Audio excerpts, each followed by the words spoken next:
You ever see a mother look at her son and realize she's watching him destroy everything he once had? That's exactly what it felt like when Marlene opened her heart about Martell. This wasn't just another interview, and it wasn't small talk either. It was years of love, pain, disappointment, and unspoken truth all pouring out in one raw moment. You could see it before she even said a word.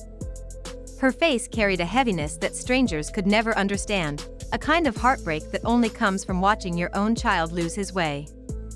This wasn't about gossip or internet comments. This wasn't about people on social media making jokes or spreading rumors. This was the voice of a mother who had sat in silence for too long, watching her son throw away opportunities, blessings, and a good family with his own hands. And the worst part? He still tries to pretend like everything is fine. Marlene's voice never shook. She wasn't yelling, and she wasn't trying to embarrass him.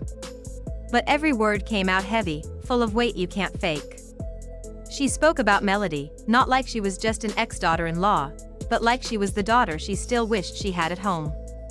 Mothers always know when someone brings peace into their child's life, and that's what Melody was. She was the calm, the planner, the woman who helped Martell look put together even when he wasn't. Marlene lived in that house. She saw how Melody handled things up close. She watched her smile through disrespect, carry the family through storms, and still keep their name from falling apart in public. Melody carried grace like armor. But grace alone couldn't fix Martell's choices.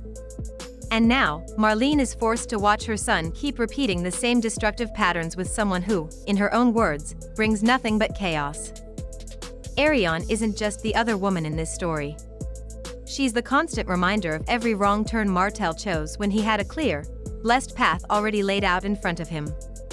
Marlene didn't say her name like an insult, but you could feel the tension shift every time she mentioned her. It was like Marlene was holding back, trying not to let the raw truth spill too far. And then came the moment that left people silent.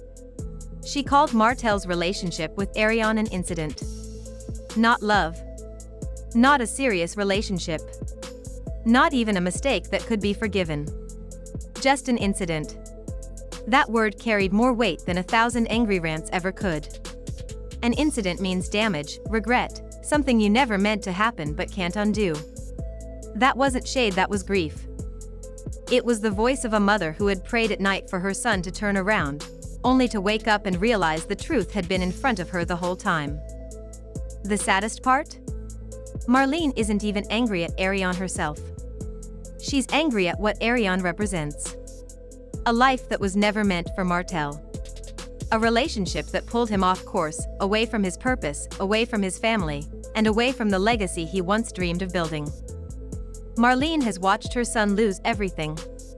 His reputation, his sense of direction, his stability. And now he sits across from her, still trying to explain why after more than 10 years, Arion still isn't his wife. Why he talks about moving her into an investment property like it's a major step, when really it's just a cover-up for fear and indecision. Marlene didn't believe a word of it. You could see it in her eyes. That whole conversation was like watching a slow-motion car crash. Martell fumbling for explanations. Marlene biting her tongue to hold back every "I told you so" she'd wanted to say for years. And in the middle of all of it, the shadow of Melody. Not physically, but emotionally.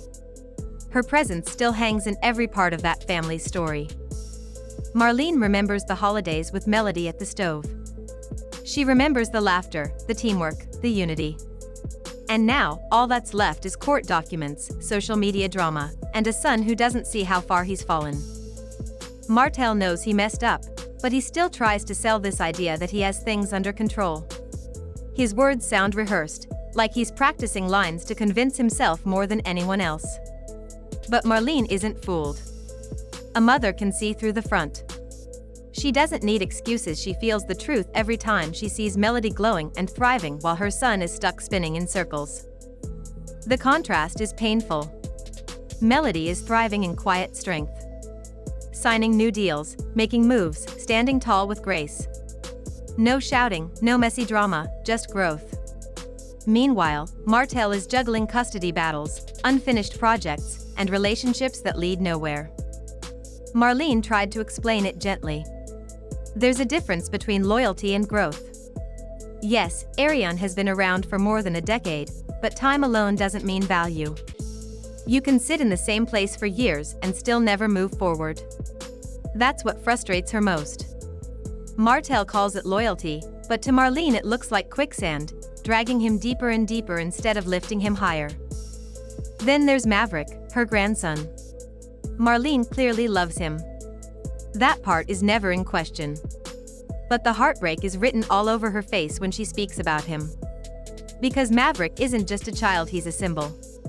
He represents the turning point, the moment everything changed. It's not his fault, but every time she sees him, she's reminded of the choices that broke the family picture apart. Meanwhile, Melody has become unstoppable. She isn't bragging, but she doesn't need to. Her success speaks louder than words. She's polished, focused, and building something solid. Marlene doesn't even have to compare the two women out loud. The difference is obvious. One builds, the other drains. One brings peace, the other stirs noise. What hurts Marlene most isn't even the cheating, it's the fact that her son hasn't learned anything from the wreckage. The court hearings, the financial strain, the broken reputation, none of it seems to have taught him a lesson. He's still spinning stories, still avoiding accountability, still thinking time alone will fix things. But Marlene knows better. Life doesn't reward indecision. It punishes it. She's tired now. Tired of covering for him. Tired of clapping for dysfunction disguised as loyalty. Tired of watching him pretend this is just a rough patch. She knows this isn't juggling. This is dropping everything and acting like it's part of the show. When she looks at him now, she doesn't just see her son. She sees a man trying to rewrite his story without turning the page. He keeps Arion around like a bookmark in a chapter that should have closed years ago. And every time he tries to tell her things will be different, she feels like she's watching someone trying to build a mansion on sand. And what makes it worse? All of this is public. His private failures are headlines. His mistakes are memes. People laugh while she cries in private. While he reacts to every comment online, Melody is busy writing the next chapter of her success story. That's the difference. And it's a difference Marlene cannot ignore. She sees Melody glowing, not just in looks, but in legacy. She's building something lasting, something her children can be proud of. She's proving that dignity and discipline outshine noise every time. Marlene wishes Martell could see it too. She wishes he could recognize that true strength isn't in clinging to chaos, but in choosing peace. Instead, he stays stuck, clinging to a relationship that never matured, while his real legacy slips further and further away. He talks about Maverick like he's motivation, and maybe he is. But a father's job isn't just to show up. It's to lead, to build, to guide.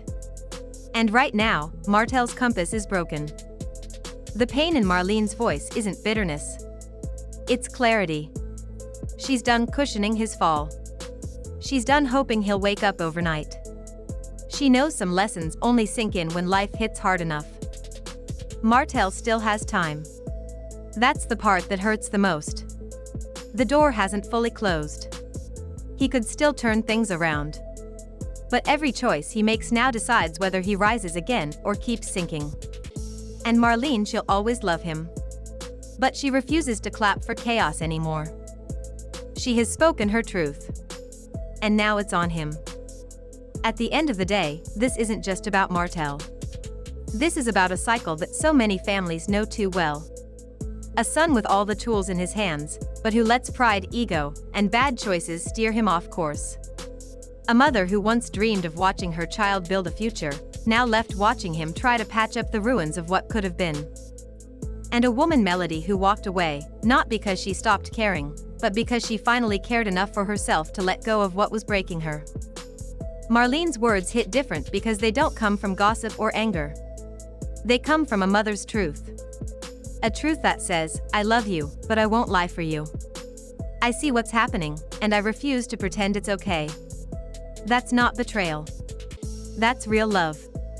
Because sometimes the hardest thing a parent can do is stop protecting their child from their own mistakes and let them feel the weight of their decisions. And Martell, whether he knows it or not, is standing at a crossroads. He can keep holding on to relationships and patterns that bring him nothing but noise, or he can finally choose peace, accountability, and growth. The difference is clear. He's seen it before. He saw what life looked like when Melody was beside him. He saw what stability, direction, and teamwork felt like. And now he's experiencing the opposite, chaos dressed up as loyalty. The question is, will he recognize the difference before it's too late?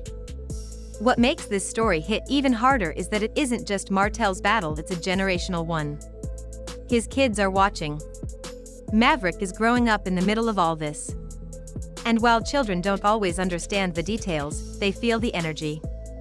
They see who's stable and who's not. They see who builds and who breaks. That's the real legacy. Not reality TV episodes, not social media posts, not business deals, but the example you leave behind for your children. Marlene knows that. That's why her words carried so much weight. She wasn't trying to destroy her son, she was trying to remind him of the man he used to be, the man he still could be if he just let go of the noise. Her disappointment isn't final, it's a warning. It's a plea for him to wake up before everything slips too far away. And maybe, just maybe, that's the silver lining in all of this. Martell still has a chance. The story isn't finished yet. But the truth is simple: if he doesn't change, life will write the ending for him. And it won't be the ending his mother prayed for. So the question lingers, not for Marlene, not for Melody, but for Martell himself. Will he finally choose growth over chaos, purpose over pride, and legacy over noise? Or will he keep repeating the same mistakes until there's nothing left to fix?